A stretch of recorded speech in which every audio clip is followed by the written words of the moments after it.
आगे कांप रही है। वैसे तो स्टेज बहुत बार हैंडल किया है, बहुत गाने भी सुने होंगे सबने, लेकिन आज क्योंकि कुछ नया करने जा रहा था तो इसलिए एक थोड़ी सी हिचक सी होती है, क्योंकि इतने अच्छे अच्छे परफॉर्मर्स, सर क्या बात थी। पहले तो ओपन माइक को मैं धन्यवाद देना चाहूँगा कि उन्होंने ये करने का हौसला मुझे दिया, क्योंकि जब मैं वो लिस्ट देख रहा था तो उस लिस्ट के अंदर बहुत कुछ था। पोइट्री थी, सिंगिंग था और म्यूज़िक था और काफ़ी चीज़ें थी, लेकिन मैंने जो टॉपिक उठाया वो जितेंद्र जी भी देख करके हैरान हो गए, बोले यार ये क्या करोगे तुम आकर के। स्टैंड अप कॉमेडी भी थी, बट मैं स्टैंड अप कॉमेडी नहीं करने आ रहा हूँ। उसमें टॉपिक था कन्फेशन स्टोरीज। तो मुझे लगा कि ये एक ऐसा टॉपिक है शायद जो कोई आसानी से उठाने वाला नहीं है, और जो आसानी से ना उठाया जा सके उस टॉपिक को उठाने का मजा ही कुछ और होता है।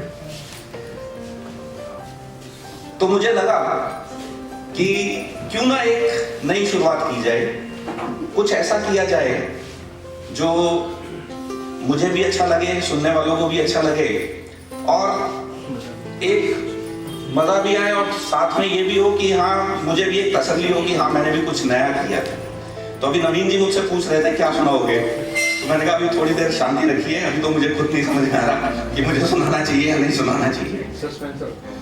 हाँ, सस्पेंस मेरे लिए भी था। हर इंसान की जिंदगी में कुछ अच्छी बातें होती हैं, कुछ बुरी बातें होती हैं।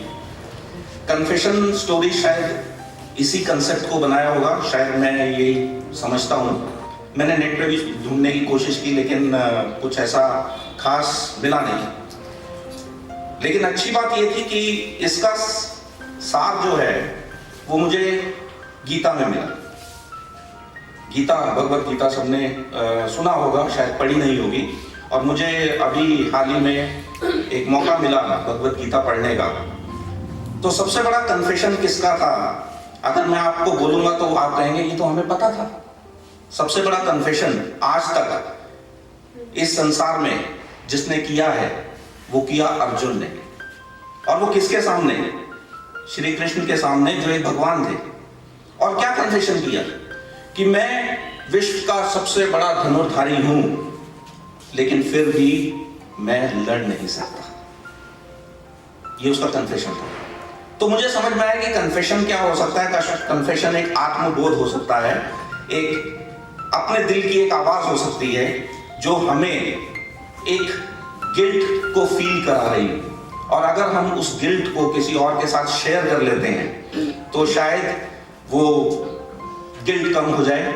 और शायद इसीलिए क्रिश्चियनिटी के अंदर कन्फेशन जो है वो एक रूल है कि आप जाके कन्फेस करते हैं तो आपके पाप धुल जाता है।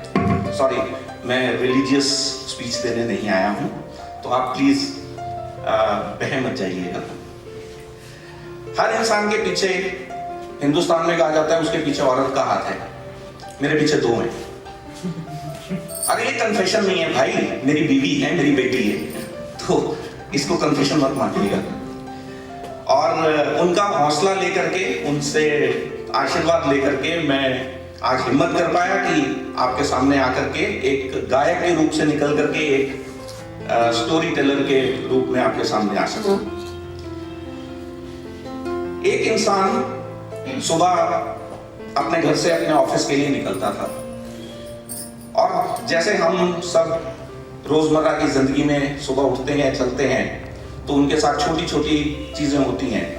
उसके साथ भी एक किस्सा हर रोज होता था, और वो किस्सा ये होता था कि वो रोज ट्रैफिक में फंस जाया करता था। अब ट्रैफिक में फंसना छोटी सी आम बात है, इसमें कन्फेशन क्या हो सकता है। लेकिन जब वो ट्रैफिक में फंसता था तो उसके माथे के ऊपर बल पड़ने शुरू हो जाते थे, उसको फ्रस्ट्रेशन होनी शुरू हो जाती थी, और शायद वो गाड़ी चलाते चलाते अभद्र भाषा का भी इस्तेमाल करता होगा, शीशा बंद करके, क्योंकि शीशा खोल करके तो मुश्किल हो जाती है। और हॉर्न एक प्रैक्टिस बन गई थी उसकी, कि वो हॉर्न बजाते बजा करके लोगों को, क्योंकि खुद फ्रस्ट्रेटेड है ना, तो कहीं ना कहीं तो फ्रस्ट्रेशन निकलेगी, तो वो हॉर्न बजा बजा करके लोगों को भी परेशान किया करता था। ऐसी एक सुबह जब वो चला, उसके आगे एक गाड़ी चल रही थी बहुत धीरे स्पीड में, और उसको जल्दी थी और वो उसके पीछे पीछे चल रहा था और हॉर्न पे हॉर्न बजाया जा रहा था, चलता जा रहा था, लेकिन वो गाड़ी टच से मस नहीं हो रही थी और उसे बहुत गुस्सा आ रहा था। तभी उसकी नजर उस गाड़ी के पीछे लगे एक स्टिकर पे गई और उस स्टिकर पे लिखा हुआ था फिजिकली चैलेंज्ड ड्राइविंग। एक ऐसा इंसान जो शायद फिजिकली सही नहीं है, वो उस गाड़ी को चला रहा है। और जब उसने उस स्टिकर को देखा, उसने अचानक से हॉर्न बजाना बंद कर दिया और जब उसके रास्ता मिला तो चुपचाप उसने रास्ता लिया और रास्ता लेकर के निकल गया और अपने ऑफिस पहुंच गया। अब जब वो ऑफिस पहुंचा और जब वो अपना काम करने लगा तो शायद उसके दिमाग में कुछ और घूम रहा था। उसके दिमाग में वो सुबह की घटना घूम रही थी और ये आत्मबोध उसका एक कन्फेशन था जो उसको सोचने पे मजबूर कर रहा था कि अगर मैंने वो स्टिकर नहीं देखा होता तो क्या मेरा व्यवहार वही होता जो मैंने किया या नहीं होता। उसने सोचा कि क्या हर इंसान अपने माथे पे कोई स्टिकर लगा के चलता है? अरे मेरा दिन बहुत खराब है लिखा हुआ है, मेरी गर्लफ्रेंड छोड़ गई लिखा हुआ है, मेरा नुकसान हो गया लिखा हुआ है, मैं बहुत खुश हूं लिखा हुआ है, मैं बहुत उदास हूं लिखा हुआ है। होता है? नहीं होता।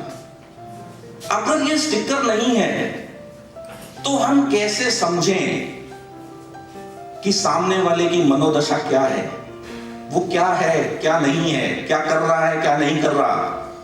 ये आत्मबोध उसे उस छोटे से स्टिकर ने सिखाया कि कोई भी आदमी, कोई भी इंसान अगर अपना कोई बिहेवियर दिखा रहा है तो वो बिहेवियर किसी वजह से होगा, उसके पीछे कोई ना कोई कारण होगा और उस कारण का कोई स्टिकर उसके माथे की लकीरें नहीं दिखा सकती है।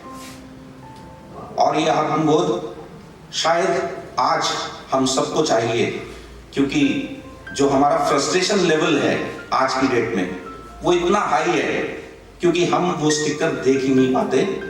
तो इस कन्फेशन स्टोरी से मेरी आप सबसे यही रिक्वेस्ट है कि कृपया जब भी किसी ऐसी सिचुएशन में आए तो एक बार शायद मेरी स्टोरी को दोबारा से याद कर लें और उस स्टिकर को देखने की कोशिश करें जो शायद उसके इंसान के माथे पे नहीं है। Thank you.